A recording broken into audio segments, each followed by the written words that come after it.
Got Shotzi spotting a BZ down low, but keep in mind, Illy, the brain, on the long flank. For the moment, Selim's watching it, the time it could be on point. Even have Scump creeping up. So far, Bomb not going down. Spots him. Massive kill from Selim. That is an unbelievable first blood. Now the three remaining members of OpTic have to now contend with the full might of FaZe. But Shotzi! What was that angle? The bomb doesn't get planted. Scumpy flies in. Shotzi on the outside. Abizi the last one up. And it's Dashi!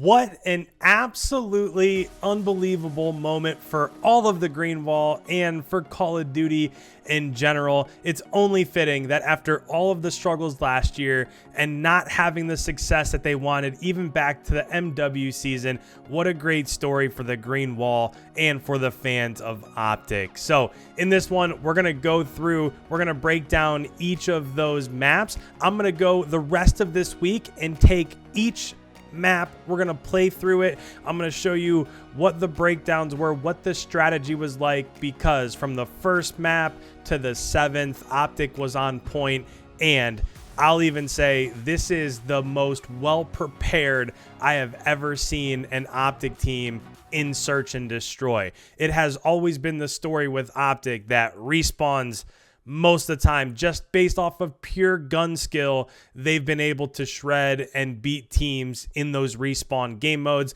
But even as early as last year, we heard from players like Envoy that they just weren't putting in the work in S&D, and that is not the case this year. So what a great story for OpTic. Let's go ahead and let's look into how they were able to get it done. First of all, as we take a look at the total, Scump, a 1.12 KD throughout those 7 maps. Dashi, who I think ended up getting the MVP of these finals, a 1.06, but the impact he had in S&D, especially in that Berlin S&D, was absolutely through the roof. Ilya 1.17 and Shotzi a 0.9, but that's because he is always playing those entry routes. And when you're playing entry against players like Simp and Abizi, sometimes it's not going to go your way. If you look underneath at the overall KDs from the Atlanta FaZe, Arcity's a 0.93, Abizi a 0.96, Acelium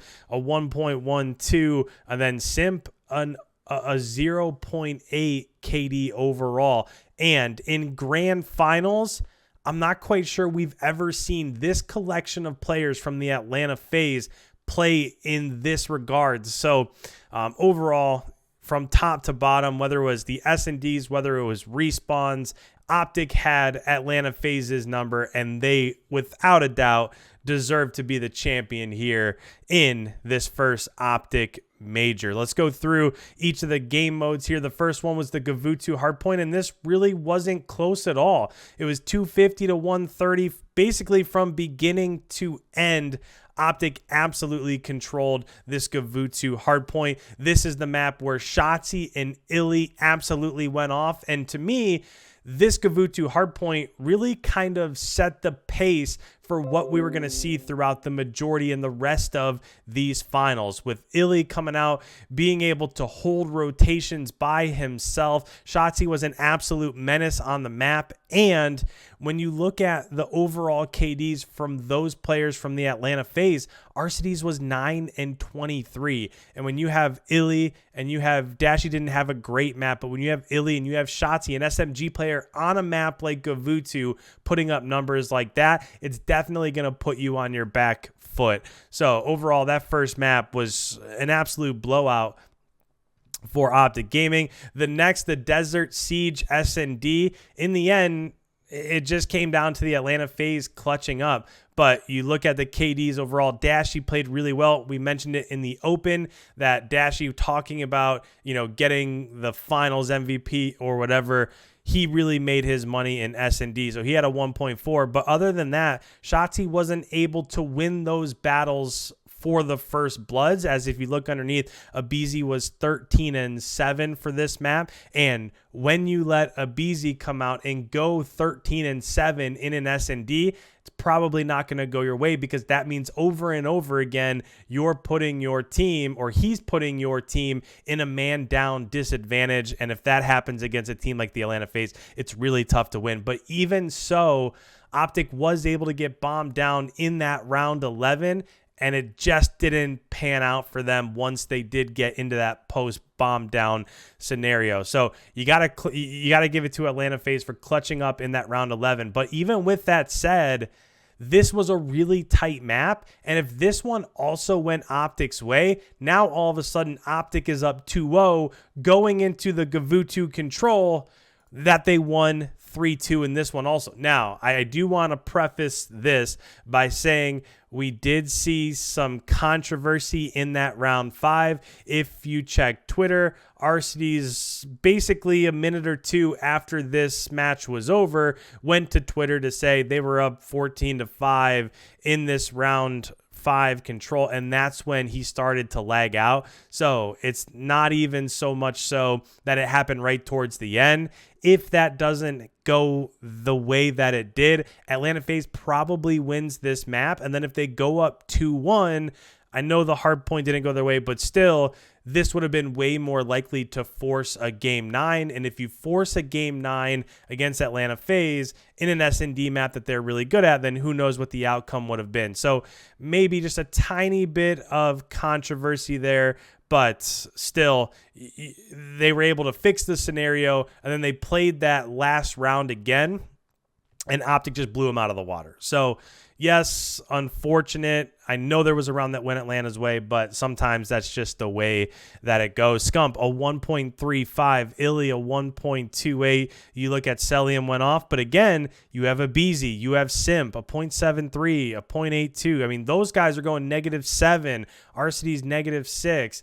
That's something that we're just not used to seeing from the Atlanta FaZe. And if that happens over and over again, well, we have to question, are they falling off a little bit, or is it just too early and they're still trying to find their way? In the game 4, the Hardpoint on Tuscan, OpTic clutched up again, 250 to 212. And again, in this one, this is a situation where it came down to the last rotation or two, and they just clutched up. They were able to get a couple key gun battles towards the end, and Illy, another map where he absolutely popped off, 35 and 23. I know we've talked a lot about Dashy in the SNDs, but Illy, the map 1 Hardpoint, the map 4 Hardpoint, he was absolutely critical to OpTic's success. And again, look underneath, aBeZy, -10, a 0.7. Simp, -4, a 0.87. When is the last time in a grand final we have seen those two struggle the way that they did in this one? Game 5, the Tuscan S&D. This is where it almost felt like Atlanta FaZe was starting to regain momentum. Going into the game number 6, the control that we'll talk about in a moment, I thought this could be scary, because now the hype from the first 2 maps has started to die down a little bit.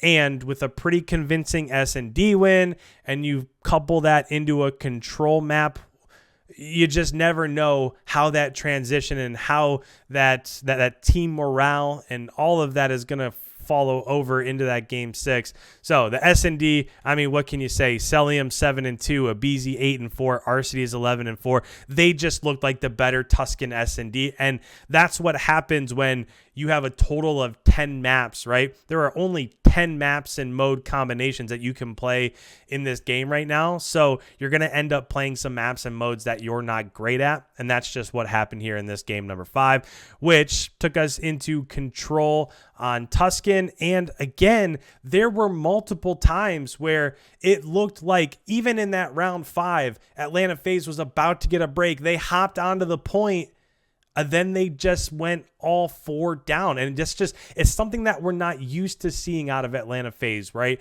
We're used to seeing them getting a team wipe mid-map, pushing into that B point, and not necessarily on this game, but I'm saying games in the past, pushing into that B point, and then once they're able to get there, they clutch up and they win that round. And OpTic came back over and over again and were able to slay out and take those control rounds. So Dashy 1.4, Scump 1.17. aBeZy played better here, but Celium, who by all accounts up to this major has been the best player in Call of Duty Vanguard so far, and he went 13 and 23.